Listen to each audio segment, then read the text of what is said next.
The only way to live how you want is to know how you want to live. So, the only way to live how you want is to know how you want to live. It's one of those, it's like my Yogi Berra. It's one of my Yogi Berra isms. It sounds pretty obvious, but I know that I spent many, many, many, many years just not really paying super close attention to that. And I didn't answer that question of what do you want your life to be like? I think I had plenty of passing ideas and I was busy working hard in service of the things that I kind of wanted. But it was a very, for lack of a better term, a very siloed approach. I would work hard. This is my sort of my business goals. And I had personal desires and I had some hobbies, stuff like that. But I never really sat down and thought, what would I love my life to look like? Where would I like to spend more time? Who, the kind of people I wanted to be with, what would I like to be doing? What do I want to get better at? What's important about my health? All those kinds of things. So while it's one of those obvious sayings or phrases, you have to know what you want. Most people don't. I think it's a super important thing. And the reality is that we're all operating under so many different expectations. There are expectations that our families have of us, some way more than others. If you're raised in a family of entrepreneurs, so entrepreneurship is just what it is that you are conditioned or expected to do, or maybe your folks are doctors, and so it's medical school for me, I guess, or I'm an attorney, or I'm a teacher, whatever. This is what we do. We play pickleball, or we, you know, we're a musical family, or we're into the theater, we're vegans, whatever. So many expectations pulling us around. And you've got your own expectations. And some of those are aligned to what greater society thinks of you, or some are just your own. And then there are the expectations of who you are. Maybe you are, if you're a guy, maybe there's feelings that you need to act a certain way or not act a certain way. You get the idea. But constantly expectations upon us, and then we're comparing ourselves and we're wondering, am I doing the things I'm supposed to be doing? Should I be doing this? Should I be doing that? And starting to wonder and ask these questions, I think, is a really, really, really important starting point. There's that very famous quote that the unexamined life is not worth living. And I totally agree with that. So something else I know for sure is that we have one crack at this deal. We have one lap around the track. We have one opportunity at life. So the sooner we can start to explore what it is most important to us, what it is that we really want, the better off that we're going to be. So I was reading, I saw an article in the Wall Street Journal talking about how entrepreneurs famously work hard, for many, dangerously so. I'm like, oh, that's interesting. And the whole thing is, am I a workaholic or am I addicted to work? Am I an actual work addict? So just wonder what your sort of initial thoughts on that are. It's fundamentally nobody's business but your own, but I also don't want to be engaged in destructive behavior or behavior that is just bad. So I think that's an interesting thing. So I wanted to talk a little bit about that and share what my thoughts are and opinions are on how to lead a good life, and good being subjective and living the life that you know to be and you believe to be good. I've been spending a lot of time thinking about what makes for a meaningful life. And that's kind of, I think, one of the big existential questions, and a really important question that maybe I didn't necessarily know how to ask myself. I want very much to lead a meaningful, purpose-driven life. And I assume that lots of other people want to do that as well. And many of us, myself included, are just kind of carried along. We have our familiar patterns and habits that we follow. So are these patterns and habits getting me closer to the life that I want? Or if I don't have any idea, it's just carrying me along to some direction in the future that I don't necessarily know if that's the life that I want. So talking about balance, this work-life balance, if working too hard as an entrepreneur can move into addiction, do I need to find a work-life balance? And I think that that's a fiction or a fallacy, because the idea of balance is I'm 50-50, or I'm 33.3, 33.3, 33.3. Everything is just in this perfect stasis all the time. And that's just obviously never going to happen. So I'm fond of talking about rhythm. We need to find the right rhythm for our lives and just keep that going. Because there's going to be certain times that I need to place a greater emphasis on one aspect, and that means that other aspects are going to receive less time, attention, energy, or money, or whatever it might be. So the more we can figure out, this is what I want my life to look like. And once I understand that, here's what's going to get me there. And now I can make better informed decisions about how to allocate my resources, because we have finite resources. I only have so many hours in a day. I've got so much money to devote to certain things. I only have so much energy and attention. And coming to the realization and the recognition that that is the case, then I can make better decisions about how to allocate those resources. So why it's so important to have a good understanding of what it is that I want, who it is that I am, where it is that I'm going. All of these big questions, the more we can start asking ourselves, the closer that we will actually get to getting what we want. That's, I guess, fundamentally it is. I want to get what I want out of life. And if I can help you get closer to what you want, well, I'm very, very interested in that. I think that that is nothing but a really, really, really positive thing. So finding the right rhythm for you, figuring out what is right for you. I've been spending a good amount of time thinking about the stages that we go through as human beings. And I don't know that I've had any breakthroughs necessarily, but I feel like I'm getting closer. It's the whole conversation, or if you've ever heard, I'm a human being, not a human doing. Like, oh, that's pretty clever. And I started thinking more about that. I'm like, well, I'm actually more of a human doing than I'm a human being right now. And I wonder how I can advance. So I think first stage is just I'm human. I'm a blob when I'm a baby. I have needs that I can't meet on my own. There's biological imperatives that I have. I need to eat. I need to sleep. I need to do these things. I need help doing all of it. And then we progress as we get older to become a human doing, when I just start figuring out, okay, I have autonomy. I have agency. I can figure out what it is that I want, and I can then go and execute on this. And I think that the vast majority of us are just living in that stage. Like the vast majority, probably around 80% of human beings never actually get to the next stage, which is actually human doing, or rather human being. So I think that that's fascinating, actually progressing through that and figuring out what it is that really means to you and the differences between those stages. But I think that so much of life is really figuring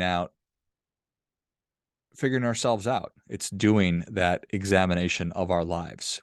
Going back, the unexamined life is not worth living. I couldn't agree more.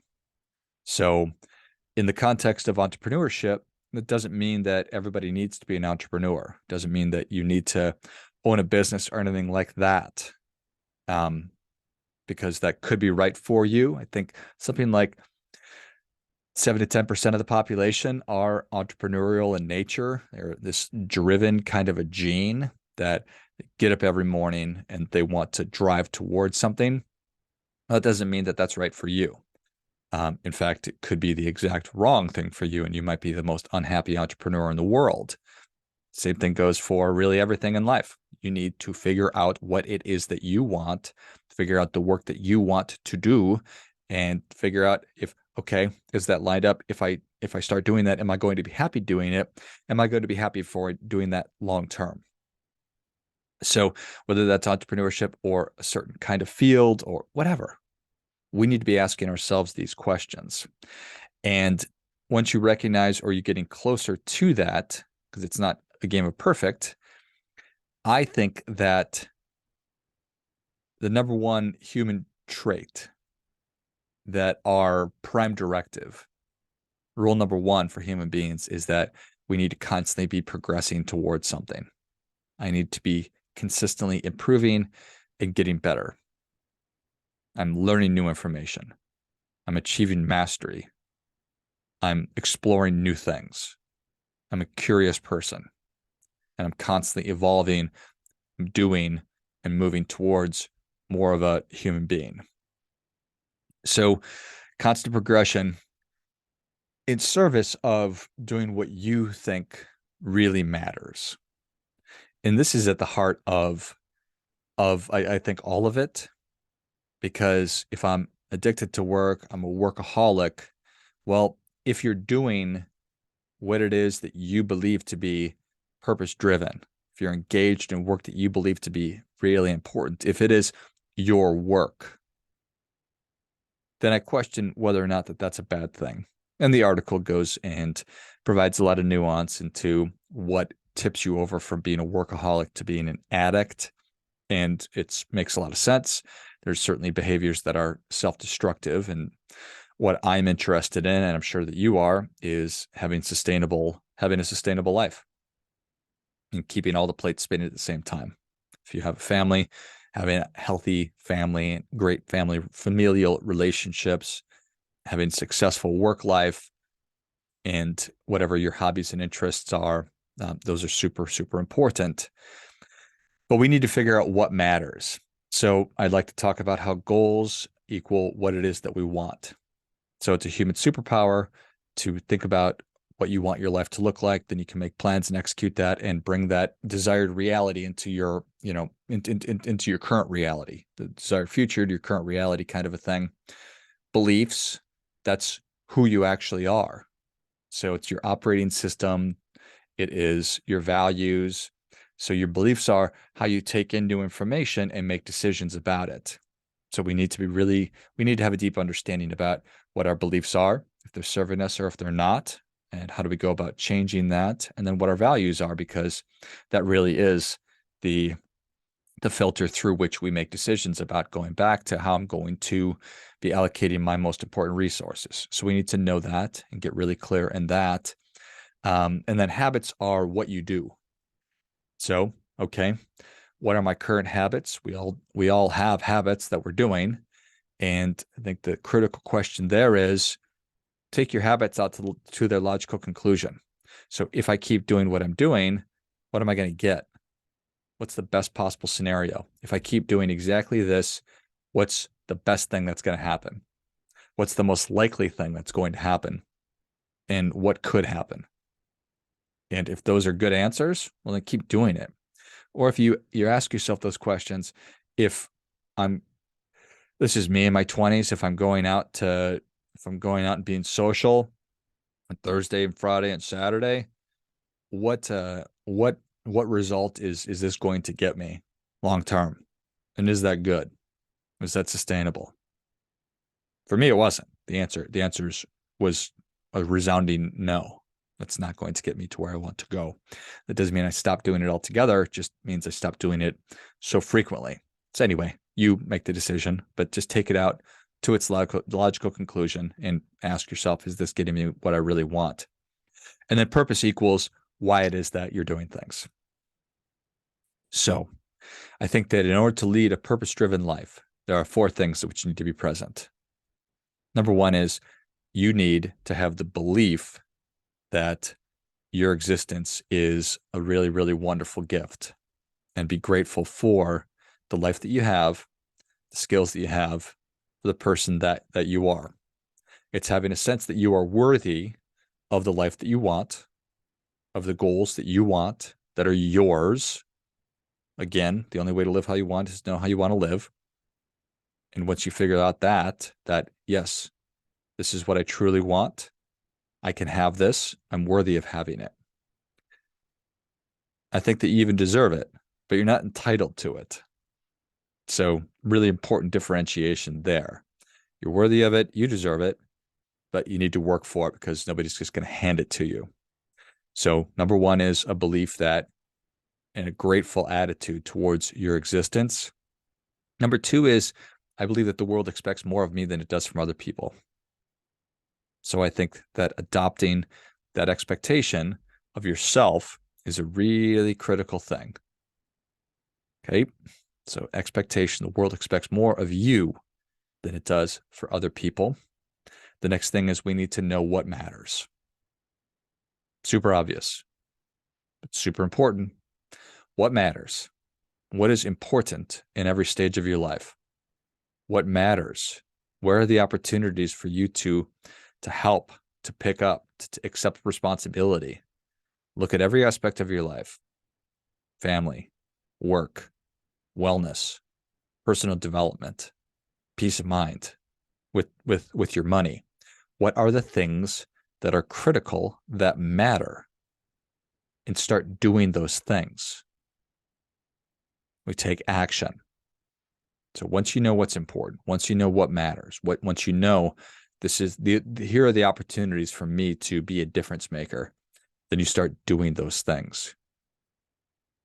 So you believe you are somebody who is worthy of the life that you want, that you're grateful for the lucky fact of your existence, that the expectation that the world expects more of you than it does for other people. You know what matters. You know what needs to be done. And you start doing what matters, and you start doing the things that need to be done. I think that right there is the recipe for a purpose-driven life.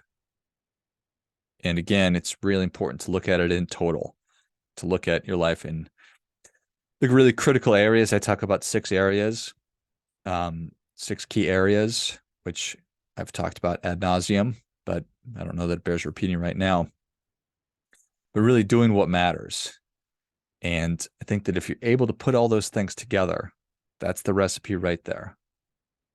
Getting you what you really want, and then constantly paying attention to it and constantly revisiting it, because we as human beings have the ability to learn and take in new information and change. In different seasons of your life, you will want different things. When you're 15 years old, you wanted different things than when you're 25 years old. When you're 35, you wanted different things. When you're 45, you get the idea. Just honor what's most important to you and act in alignment with what is most important to you, with what you want, with your values. And then you're going to get closer to leading the life that you really want. And you're worthy of that. You deserve it. It's not going to happen on its own. It requires action. It requires hard work. It requires self-discipline. All things that are learnable and improvable. And just really embrace that. So, not encouraging you to be a workaholic. Certainly don't want you to be addicted to anything. That's a whole nother conversation, I suppose. Remember, do your part by doing your best.